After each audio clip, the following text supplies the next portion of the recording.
Vaksina nima va u qanday ishlaydi? Birinchidan aytib o'tishim kerak bo'lgan narsa, tibbiyotning eng zo'r yutuqlaridan bittasi bu vaksinalarning yaratilishi bo'lgan. Chunki vaksinalar dunyoga kelgunga qadar juda o'tkir, yuqumli kasalliklardan ko'pchilik butun qishloqlar, butun shaharlar nobud bo'lib ketgan. Vaksinalarning yaratilishi, yuzaga kelishi bilan bolalar o'rtasidagi va kattalar o'rtasidagi o'lim keskin kamaygan.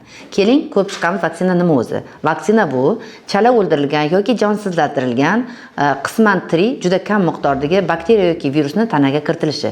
U tanaga kirganda kam miqdordagi infeksiya, u ko'p bo'ladimi, kam bo'ladimi, baribir tanaga kiritilgan yot jismga qarshi tanada o'zini maxsus mexanizmlar ishga tushadi va antitanachalar, ya'ni himoya askarlari ishlab chiqarish boshlaydi. Bu bo'lishi mumkin birorta virus qo'ynachasi yoki ro'molchasiga o'xshagan yoki uni kichkina bolachasi bo'lishi mumkin, lekin katta miqdorda o'zi emas.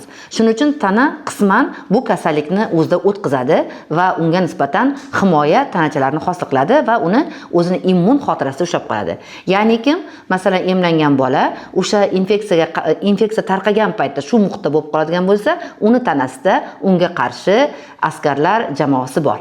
Ya'ni bu kasallikni og'ir formasi bilan kasallanmaydi yoki umuman yuqtirmaydi yoki yuqtirsa-da asoratsiz tuzaladi. Shuning uchun vaksinani nima ekanligini bilib, uni qanaqa ishlashini biladigan bo'lsa, onalarimiz o'rtasida vaksinaga qarshi tizim ham yo'qqa tushadi. Shuning uchun hozir men sizlarga shuni batafsil tushuntirib beryapman. Vaksina orqali o'zi qaysi kasalliklardan himoya qilinamiz? Birinchidan, vaksinalar o'ta xavfli, kontagioznosti, ya'ni yuqumlilik darajasi yuqori bo'lgan infeksiyalarga qarshi emlanadi. Masalan, bizni regionda qanaqa kasallar ko'proq uchraydi va boshqa mamlakatlarda. Masalan, bizni regionda uchraydigan kasalliklarga o'zi bizani davlatimiz tomonidan butun dunyo sog'liqni saqlash tashkiloti tavsiya qilgan kalendar asosida emlash kalendari tuzilgan. Bo'g'ma, ko'kyo'tal, stalbnyak, poliomiyelit va gepatit B boshlang'ich shulardan emlanadi. Nima uchun bu kasalliklar? Birinchidan, gepatit B qon orqali yuqadigan kasallik. Hech kim o'ziga kafolat bera olmaydiki, stomatologga bormayman, operatsiya bo'lmayman va bu kasallik yuqtirmayman deb. Bu kasallikni biz agar bolani dastlabki hayot nomidan o'sha infeksiya bilan tanishtirib qo'yadigan bo'lsak, kasallik hattoki yuqib kontakt bo'lgan taqdirda ham bola sirroz darajasida shu gepatitni o'tkazmaydi va unga nisbatan tanasida chunki himoya bor. Endi o'zingiz bilasiz, hammaga ma'lum, gepatit B sirrozdan o'lim darajasi qanchalik ko'pligini. Undan tashqari bo'g'ma kasalligi, bu difteriya deyiladi. Difteriyadan ham o'lim ko'rsatkichi akademik ishlab chiqarilmasdan oldin juda ko'p bo'lgan. Bu bo'g'mada asosan tomoqda o'sha infeksiya to'dalangandan tashqari yurakni toksik zararlanishi oqibatida insonda tez o'lim kuzatiladi. Shuning uchun umuman vaksinalar o'ta xavfli infeksiyalarga nisbatan emlanadi. Masalan, qoqshol infeksiyasi katta odammi, bolami o'tirpoqda ish qilayotgan paytida tushadi va bu infeksiyadan o'lim ko'rsatkichi juda ham yuqori. Undan qattiq tirishishlar oqibatida inson olamdan ko'z yumadi. Shuning uchun biz erta vaqtlarda shu infeksiyalar bilan tanani tanishtirib qo'yamiz va bulardan o'lim ko'rsatkichi hozirda ancha kamaygan. Masalan, poliomiyelit. Hozir poliomielitning asoratlarini juda ko'pchilik ko'rmagani uchun bilmaydi, emlanmasa ham bo'ladi deb o'ylashadi. Aslida poliomiyelit yuqtirgan bolalarni juda ko'pchiligida nogiron o'lim ko'rsatkichi hamda nogironlik darajasi yuqori bo'lgan. Ya'ni holsiz paralizlik yuzaga keladi va soppa-sog' tug'ilgan bolangiz oyog'i yoki qo'lida paralij alomatlaridan bir umrga tuzalmaydigan kasallik yuzaga kelishi mumkin. Shuning uchun ham biz xalqimizni shifokorlar sifatida doim chaqiramizki, bolalarni emlatinglar deb. Nimaga endi savol tug'iladi, nima uchun onalar bundan qo'rqadi deb. Chunki minglab emlangan bolalarda asorat bo'lmaganida, bitta emlanganda asorat bo'lgan ona buni internetga olib chiqadi yoki ijtimoiy tarmoqlarda gapiradi. Shuning uchun onalar o'ylaydiki, demak, hamma bolada ham shu vaksinalar asorat beryapti, emlatmayman deb. Emlatmaydigan bo'lsa, yuqoridagi aytgan kasalliklarim, qizamiq, epidemiya darajasida yuqori bo'ladi va bolaning tanasidan umuman oxirgacha ham chiqib ketmasdan pan-ensefalit asoratiga olib kelishi mumkin. O'ta xavfli nogironlikka olib keladigan pnevmoniyasidan hattoki o'lim kuzatiladigan infeksiya. Tepki, katta bolalar emlanmasa, katta bo'lganda o'g'il bolada ayoli tug'masligi mumkin, ya'ni bepushtlikka olib kelib qo'yishi mumkin. Bu ham bir umrga asorat kuzatiladi. Shuning uchun emlanadi. BCG bu nima uchun emlanadi? BCG bu tuberkulozga qarshi emlanadigan vaksina. BCG ni vaqtida qilinmasa, tuberkulozning meningit, septitskiy formalari bor. Yuqqandan keyin 1-2-3 kun ichida o'limga olib kelib qo'yadigan. Shularni asoratlarini oldini olish uchun bolani tug'ruqxonani birinchi kunidayoq BCG bilan, ikkinchisi esa VGB bilan, ya'ni gepatitga qarshi emlanadi. Oxirgi emlash kalendariga kiritilgan VPC virusiga qarshi emlash esa bu ayollar o'rtasida uchraydigan bachadon rakini, bachadon bo'yni rakini oldini olish maqsadida qilinadi.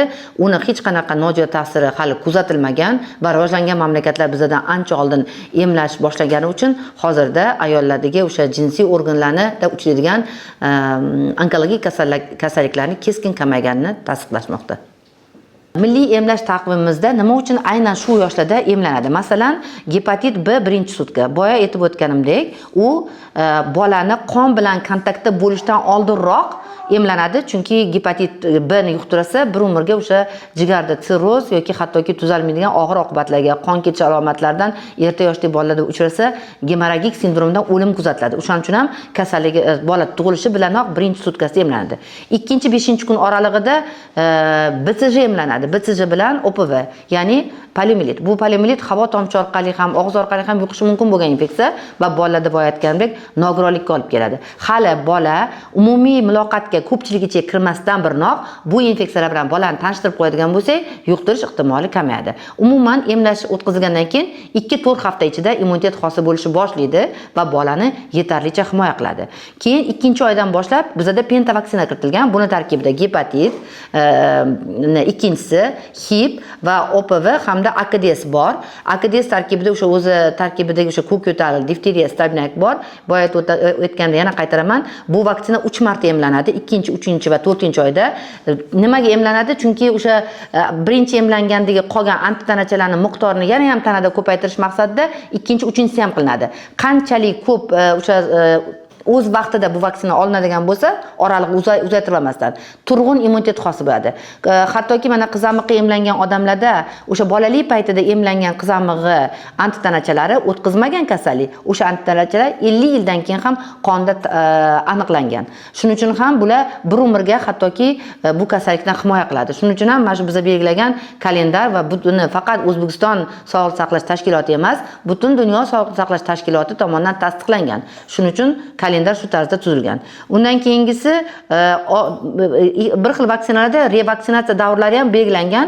Chunki masalan KPK 12 oyligida emlanadigan bo'lsa va 6 yoshda yana qaytadan emlanadi. Nimaga? Chunki o'sha davrga borib ozgina shu immunitet susayish davri kuzatiladi va yana bir marta emlansa, bola maktabga chiqqanda tepki va qizamiqni yuqtirish ehtimoli anchaga kamayadi va bir umrli immunitet qoladi. Emlashdan keyin bola parvarishi. Emlashdan oldin bolani parvarishni emlashdan keyinga ham tayyorlaymiz. Chunki birinchidan bilishlik kerak bo'lgan narsa bu emlashgacha allergik mahsulotlar iste'mol qilmaslik, bolani ham allergik fonni kuchaytirib yubormaslik. Ya'ni bola o'ziga ham har xil narsani yedirib, o'sha ekstrativ kateral diatezi yoki atopik dermatlarni kuchaytirmagan holatda olib chiqishlik kerak va emlab bo'lgandan keyin bolani cho'miltirish mumkin, lekin uni o'sha ukol qilingan, inyeksiya qilingan joyini ezish yoki turli xil malhamlar qo'yish mumkin emas. Turiladi, ezilmaydi va o'sha agar mabodo ukol qilingan joy qizarib, uni o'lchami kattalashadigan bo'lsa, shifoxonaga murojaat etiladi. Bu endi mahalliy reaksiya normal holatda ham bo'ladi. Ayrim holatlarda juda ham kam miqdorda yiringlash alomatlarini ko'rganman o'zim ham va bu juda ham kam bolalarda uchraydi. Uhod yaxshi qilinmasligi, o'sha tirnog'ini tegidan qichib yorib infeksiya tushishi oqibatida abses holatlari ham kuzatilishi mumkin. Shifokorga o'z vaqtida murojaat etish kerak bo'ladi. Vaksinalar, bular masalan BCG va KPK, masalan, onasida spid bo'lgan va bolada hali spid bor yoki yo'qligi, ya'ni VICH infeksiya bor yoki yo'qligi aniqlanmasdan burun bunaqa bolalarga qilinmaydi. Va bolalarda asoratlarni juda ko'pchilik o'zini tabiiy asoratini ham, ya'ni nojo'ya ta'sirini ham etib o'tishadi. Nojo'ya ta'siri bu vaqtinchalik bo'lib o'tib ketadigan narsa. Ya'ni isitmani chiqishi bu normal holat, 38 gradusgacha bo'lishi mumkin va 3 kunlab davom etishi mumkin. Antitanacha hosil bo'lib, tana bilan tanishayotganlik belgilari bo'ladi. Tanadagi qaqshoqlar, og'riqlar ham bu ham normal holat hisoblanadi. Lekin bolaning tana harorati 39 gradusdan yuqori bo'lib ketishi va bola bu isitmani 3 kun 4 kunlab ushlab turishi shifoxonaga borib yotishga, hattoki o'sha postvaksinal reaksiya bo'limlariga yotishga ko'rsatma bo'la oladi. Undan tashqari bolada birinchi vaksina qilingan vaksinada kuzatilgan sudurga keyingi qayta vaksinani olmaslikka ko'rsatma bo'ladi. Undan tashqari birinchi qilingan vaksinada anafilaktik shok vaksina qilingan bolalar yarim soat poliklinika sharoitida turib turishlik kerak, o'sha asorat kuzatilmasligi uchun. 3 milliondan bitta holatda asorat kuzatilishi mumkin shu anafilaktik shok, chunki bular Lekin bu xavfli asorat 3 milliondan bittada uchrashi mumkin. U uncha uchramaydi.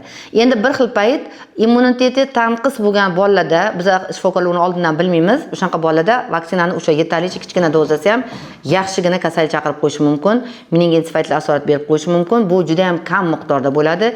3 mingta, 4 mingtadan bittada chiqib qolishi mumkin, balki milliondan bittada chiqib qolishi mumkin. Lekin bu chiqqan asoratni deb biz qolgan bu yoqdagi minglab bolalarning hayotini xavfga sola olmaymiz. Shuning uchun hammani massiv emlaymiz va massiv emlash oqibatida juda ko'p infeksiyalar hozirgi kunga kelib yer yuzidan hattoki yo'qotilgan. Mana chinchichak hamda poliomiyelit hozirgi kunda deyarli uchramaydi.